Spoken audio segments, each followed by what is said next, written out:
svegliato y he trovato l'invasor. Oh partigiano, portami via.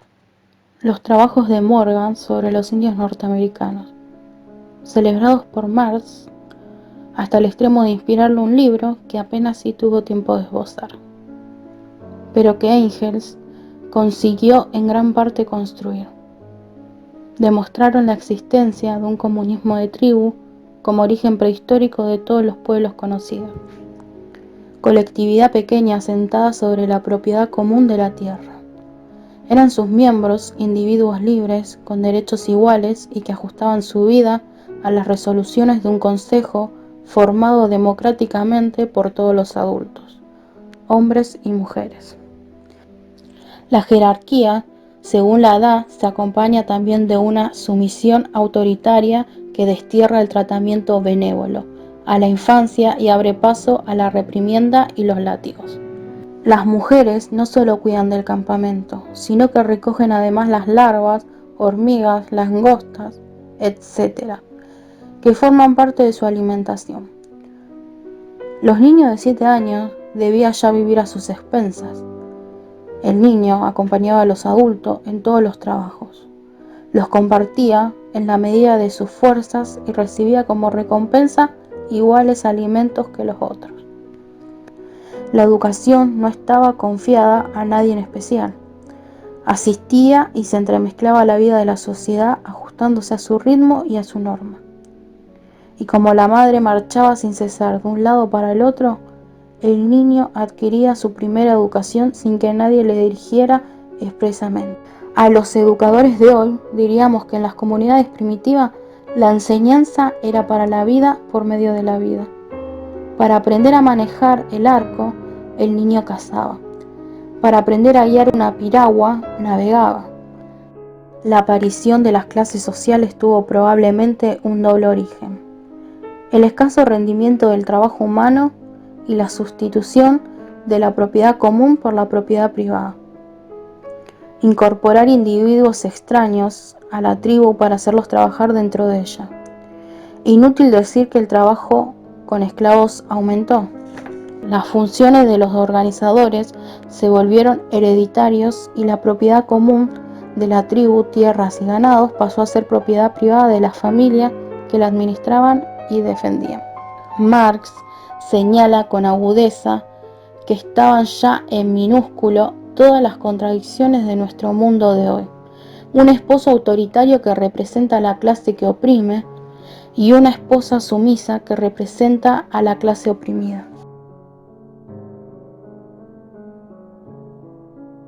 Capítulo 2.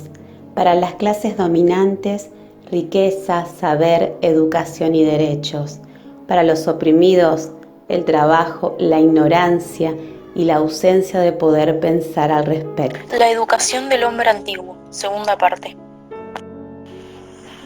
Vamos a estar resumiendo cómo Roma pasó a ser una de las tantas sociedades que se fundó en la esclavitud.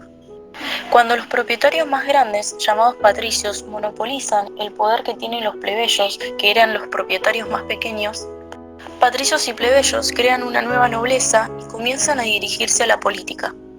Los comercios comienzan a surgir cada vez más y eso trae competencias de comerciantes entre diferentes ciudades. Esas competencias desatan guerras y Grecia asciende luego de la guerra con los persas y de esa manera Roma enriquece llenándose de oro y de esclavos. La división del trabajo aún no estaba muy acentuada, es por eso que los propietarios más grandes requerían de pocos esclavos. Incluso entre los servidores y los propietarios había una especie de familiaridad que rompía con la jerarquía.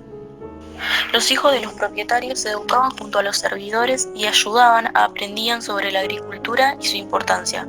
Según que una familia tenga más o menos tierras, disponía de más o menos influencia en la política.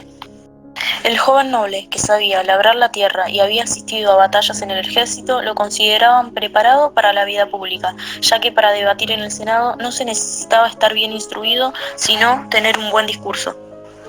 De agricultura aprendían ayudándoles a los padres y a los servidores. De la guerra en campos de ejército o en la corte del general. Por otro lado, las grandes propiedades seguían creciendo a costa de la pequeña y cada vez se exigían más y más esclavos. Tener 10 esclavos era un signo de miseria. Y por supuesto sin ningún tipo de remuneración.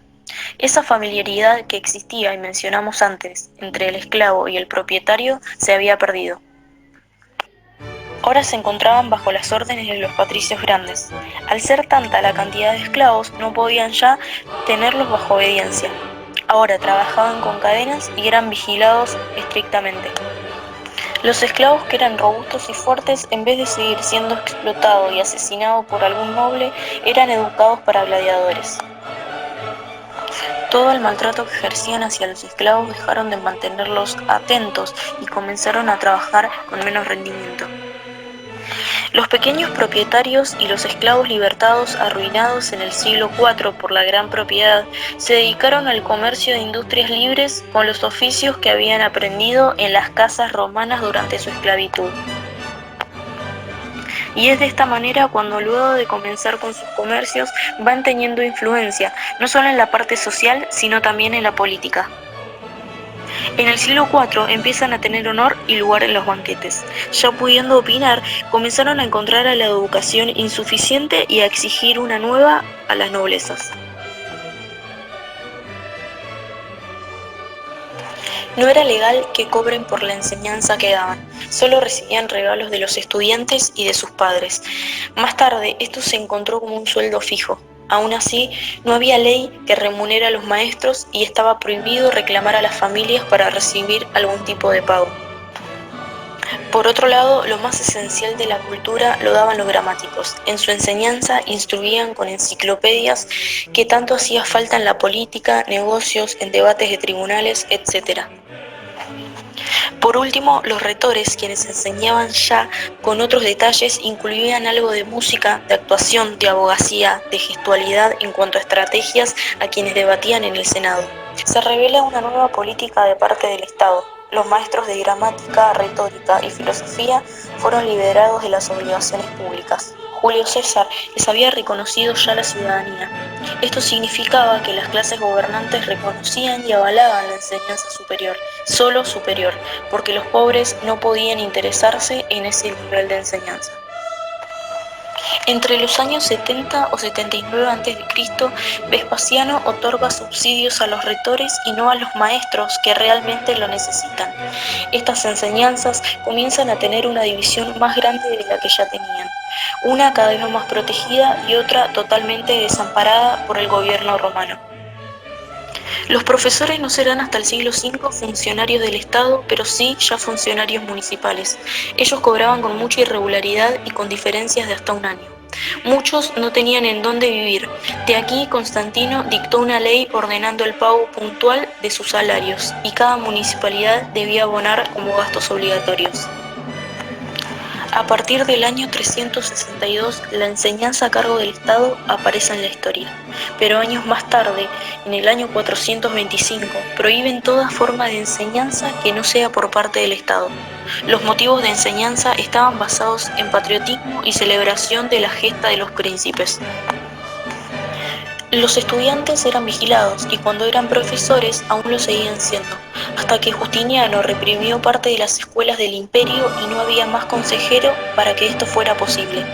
A medida que el ejército iba llegando a países desconocidos, los retores también estaban presentes e iban expandiendo sus escuelas y enseñanza. Una de las frases que estos profesores repetían inculcando su misión era: un amo no se equivoca nunca, y hasta el mal que nos hace debemos encontrarlo bien. Capítulo 4. La educación del hombre feudal. La economía en esta etapa se funda específicamente sobre el trabajo del esclavo y del colono para hacer más rico y poderoso al feudo, y así asegurar su poderío. Se caracterizó por una larga cadena jerárquica de señores y vasallos.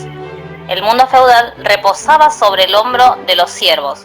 Lo que el siervo producía en un trabajo sin descanso iba pasando como tributo de mano en mano desde el villano al castellano, desde el castellano al varón, desde el varón al vizconde, desde el vizconde al conde desde el conde al marqués, desde el marqués al duque, desde el duque al rey. Cuánto trabajo para el pobre siervo, y era el menos educado y el menos alimentado. Surgen los señoríos feudales monástica. La Iglesia adquiere este poder redominio a través de la usura o prestaciones hipotecarias. La educación está en manos de los monjes. El objetivo era familiarizar a las masas campesinas con las doctrinas cristianas y maternales. Por lo tanto, en la docilidad y conformismo, sin aspiración alguna a mejorar su estilo de vida. Aparece el poder del clero, como bestia dominante lanzado como una jauría.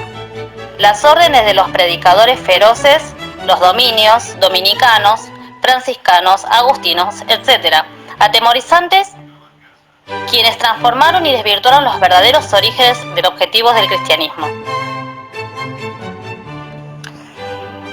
La educación del hombre burgués desde el Renacimiento hasta el siglo XVIII. Capítulo 5. La burguesía, grupo social en la Edad Media constituido por comerciantes. Para empezar a desarrollar la educación del hombre burgués, es necesario ubicarnos históricamente en el periodo renacentista, que tuvo origen en Italia en el siglo XV y XVI, el cual fue un periodo de transición entre la Edad Media y la Edad Moderna. Fue un renacer de la cultura grecorromana. Hubo un retorno a los orígenes del ser humano, un retorno a lo natural, surgiendo así una nueva concepción del hombre diferente a la Edad Media, donde la cultura había sido teocéntrica, Dios como centro. En cambio, el hombre del Renacimiento va a depositar su fe en la razón, apoyándose en las ciencias, alejándose de Dios para fijarse en sí mismo, antropocentrismo. Este renacer trajo grandes cambios y avances, tanto en lo cultural, científico, político, social y económico. Por ejemplo, uno de los inventos fue la invención de la imprenta, Gutenberg, lo que facilitó la reproducción de textos, permitiendo su acceso y proporcionando conocimientos hasta ese momento desconocidos para la sociedad, ya que anteriormente en el feudalismo solo tenían acceso los sacerdotes y los señores feudales. Otro de los avances fue la invención de la pólvora, con la cual nació la artillería, decayendo la caballería, lo cual afectó a los nobles, quienes se dedicaban al arte de la guerra. Con respecto a la economía, anteriormente estaba la propiedad de la tierra, donde se trabajaba la tierra del señor feudal a cambio de protección. Con el Renacimiento hay una transición económica debido al crecimiento comercial, con el descubrimiento de América, con los viajes de ultramar. El mercantilismo lideraba el comercio. También, gracias a nuevos avances industriales, como por ejemplo el textil, cuando la máquina de hilar reemplaza a la rueca y el telar mecánico al telar manual, dejando así que la producción sea una serie de actos individuales para terminar siendo una serie de actos colectivos, poniendo en mano de la burguesía un instrumento eficaz. Las ciencias, con Nicolás Copérnico, 1473-1543, descubre que no eran los astros que giraban alrededor de la Tierra, sino que la Tierra y los demás planetas giraban alrededor del Sol. Teoría heliocéntrica, el Sol centro del sistema planetario.